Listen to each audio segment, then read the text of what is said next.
Actually ಇದೆ ತುಂಬ fun oriented concept ಇದು. ಸೊ ನಾವಂತೂ ಯಾವಾಗಲೂ ಸೆಟ್ಟಲ್ಲಿ ನಗ್ತಿರ್ತೀವಿ. ಎಲ್ಲರಿಗೂ ಫನ್ ಅಂದ್ರೆ ನೋಡಿ ಇಲ್ಲೇ ಇದೆ ನೋಡಿ, ನಾನೊಂದು ನಾಗವಲ್ಲಿ ಗೆಟಪ್ ಹಾಕಿದ್ದೀನಿ. ಯಾವ ಆ್ಯಂಗಲಲ್ಲಿ ನಾಗವಲ್ಲಿ ಥರ ಕಾಣಿಸ್ತಿದ್ದೀನಿ. ನಂದಾದರೂ ಪರವಾಗಿಲ್ಲ. ಇನ್ನು ಇಲ್ಲೊಬ್ಬ ಯಶ್ ಸರ್ ಇದ್ದಾರೆ ಇಲ್ಲಿ. ಯಾವ ಆ್ಯಂಗಲಲ್ಲಿ ಇವ್ರು ಯಶ್ ಸರ್ ನೀವೇ ದಯವಿಟ್ಟು ಹೇಳಿ. ಶಿವ ರವಿಚಂದ್ರನ್ ಸರ್ ಇದ್ದಾರೆ ನೋಡಿ, ಕೇರಳ ಕುಟ್ಟಿದ್ದಾರೆ ಕಾಣಿಸ್ತಿದ್ದಾರೆ. ಸೊ ನಿಮ್ಮೆಲ್ಲರ ಹತ್ರ ಕೇಳ್ಕೊಳ್ಳೋದಿಷ್ಟೇ. ಸೊ ನಾಳೆಯಿಂದ ನಮ್ಮ ಹೊಸ ಶೋ ಸ್ಟಾರ್ಟ್ ಆಗ್ತಿದೆ. ಸೊ ಎಲ್ಲರೂ ನೋಡಿ ನಮ್ಮ ಶೋನ ಸಪೋರ್ಟ್ ಮಾಡಿ. Thank you so much. Love you all. ಹೀರೋಯಿನ್ನಾಗಾಯಿತು, ವಿಲನ್ನಾಗಾಯಿತು, ಬೇರೆ ಬೇರೆ ಪಾತ್ರಗಳಾಯಿತು. ಬಟ್ ಕ್ವಾಟ್ಲೆ ಯಾವತ್ತೂ ಟ್ರೈ ಮಾಡಿರಲಿಲ್ಲ, ಅಥವಾ ಕಾಮಿಡಿ ಯಾವತ್ತೂ ಟ್ರೈ ಮಾಡಿರಲಿಲ್ಲ. ಬಿಕಾಸ್ ರಿಯಲ್ ಲೈಫಲ್ಲಿ ಆಮ ಕ್ವಾಟ್ಲೆ ಈ ಶೋ ಮುಖಾಂತರ ಸೋನಿಯಾಗಿ ನಿಮ್ಮ ಮನೆಗೆ ಬರ್ತಾ ಇದ್ದಾಳೆ.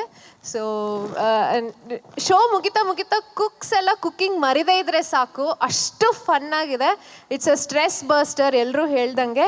ಸೊ ನೀವೆಲ್ಲರೂ ನೋಡಬೇಕು. ಆ್ಯಂಡ್ ನಿಮಗೆ ಡೆಫಿನೆಟ್ಲಿ ಅನಿಸುತ್ತೆ, ಓ ಇದು 1.5 hour ಅಷ್ಟೇ, ನಾ ಸ್ವಲ್ಪ ಜಾಸ್ತಿ ಇರಬೇಕು ಅಂತ. ಬಿಕಾಸ್ ನಮಗೆ ಅನಿಸುತ್ತೆ, ಓ ಮುಗ್ದೋಯ್ತಾ ವಾರಕ್ಕೆ ಒಂದೇ ದಿನ ಶೂಟಿಂಗಾ ಅಂತ. Because we love so much and enjoy so much. So ಎಲ್ಲರೂ ನೋಡಬೇಕು. ನಿಮ್ಮ ಪ್ರೀತಿ ಯಾವಾಗಲೂ ಹೀಗೆ ಇರಲಿ. Thank you. ತುಂಬ ಅಂದರೆ ತುಂಬಾ ಖುಷಿ ಆಗೋದು ವಿಷಯ ಏನಂದರೆ, ನಾವು ಶೂಟಿಂಗ್ ಮಾಡೋ ಟೈಮು ನಮ್ಗೆ ಗೊತ್ತೇ ಆಗೋದಿಲ್ಲ ಹೋಗೋದು, ಅಷ್ಟು ಎಂಜಾಯ್ ಮಾಡ್ತಿರ್ತೀವಿ. ಜೊತೆಗೆ ನಾನು ಜನರಲ್ ಆಗಿ ಹೇಳಬೇಕು ಅಂದರೆ, ಈಗ ಮನೆಯಲ್ಲಿ ನಮ್ಮ ಅಕ್ಕ ತಂಗಿ ಅಥವಾ ಚಿಕ್ಕಮ್ಮ ಯಾರಾದರೂ ಮೊಬೈಲಲ್ಲಿ ಕುಕ್ಕಿಂಗ್ ಶೋ ವಿಡಿಯೋ ನೋಡ್ತಾರೆ ಯೂಟ್ಯೂಬಲ್ಲಿ. ಬಟ್ ಅದು ನಮಗೆ ಇಂಟ್ರೆಸ್ಟ್ ಬರೋಲ್ಲ, ಯಾಕಂದರೆ ಬರೀ ಕುಕ್ಕಿಂಗ್.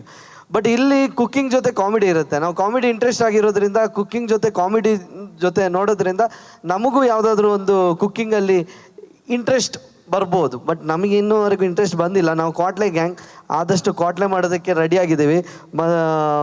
ತುಂಬ ಅಂದರೆ ತುಂಬಾ ಎಂಜಾಯ್ ಮಾಡಿಕೊಂಡು ಈ ಶೋನ ಮಾಡ್ತಾಯಿದ್ದೀವಿ. ನಮಗೆ ಇಷ್ಟು ಎಂಜಾಯ್ ಆಗ್ತಿದೆ ಅಂದರೆ ನೋಡೋ ಆಡಿಯನ್ಸ್ ಕೂಡ ತುಂಬ ಎಂಜಾಯ್ ಮಾಡ್ತಾರೆ.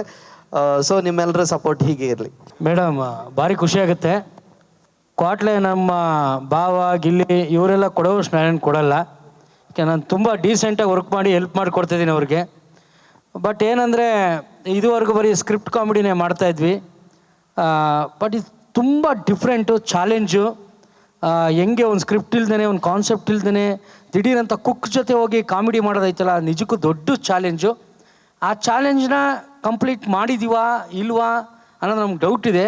ಟೆಲಿಕಾಸ್ಟ್ ಆದಮೇಲೆ ಜನ ನೋಡಿ ಅದನ್ನು ಹೇಳಬೇಕು. ಯಾಕೆಂದರೆ ಅಷ್ಟು ಸಿಕ್ಕಾಪಟ್ಟೆ ಚಾಲೆಂಜ್ ಇದೆ. ನಗ್ಸೋದೇ ಒಂದು ಚಾಲೆಂಜು, ಈ ಥರ ನಗ್ಸೋದು ತುಂಬ ಚಾಲೆಂಜು. ಯಾಕೆಂದರೆ ಏನಾದರೂ ಸೀರಿಯಸ್ಸಾಗಿ ಮಾತಾಡ್ತಿದ್ರೆ ಈ ಥರ ನಗ್ತಾ ಇರ್ತಾರೆ ಕೆಲವರು. ಈ ನಗೋರನ್ನೆಲ್ಲ ಇಟ್ಕೊಂಡು ನಾವು ಮಾಡ್ತಾ ಇರ್ತೀವಿ. Thank you, love you. ನಾನು ಯಾವಾಗಲೂ ತುಂಬ ಇಷ್ಟಪಡೋದು ಸ್ಕ್ರಿಪ್ಟ್ ಕಾಮಿಡಿ. ಅದು ಬಿಟ್ಟರೆ ನೆಕ್ಸ್ಟು ನಾನು ಇಷ್ಟಪಡ್ತಾ ಇರೋದು ಈ ಕ್ವಾಟ್ಲೆ ಕಿಚನು. ಸಿಕ್ಕಾಪಟ್ಟೆ ಬ್ಯೂಟಿಫುಲ್ ಎಕ್ಸ್ಪೀರಿಯೆನ್ಸ್ ಆಗ್ತಾಯಿದೆ ನಮಗೆ. Thank you, love you. ದಯವಿಟ್ಟು ಮಿಸ್ ಮಾಡಿಬಿಡಿ. ಈ ಶೋನ ನೋಡಿ ಗೆಲ್ಲಿಸಿ. ಅಣ್ಣ ಹೇಳ್ದಂಗೆ ಎಲ್ಲ ಕಾಯಿಲೆಗಳಿಗೂ ಮದ್ದು, ಔಷಧಿ ನಗು. ದಯವಿಟ್ಟು ನಗುನ ಸ್ವೀಕರಿಸಿ ನಿಮ್ಮ ರೋಗಗಳನ್ನೆಲ್ಲ ಹೋಗಲಾಡಿಸಿ ಅಂತ ಕೇಳ್ಕೊಡ್ತಾ, ಥ್ಯಾಂಕ್ ಯು, ಲವ್ ಯು.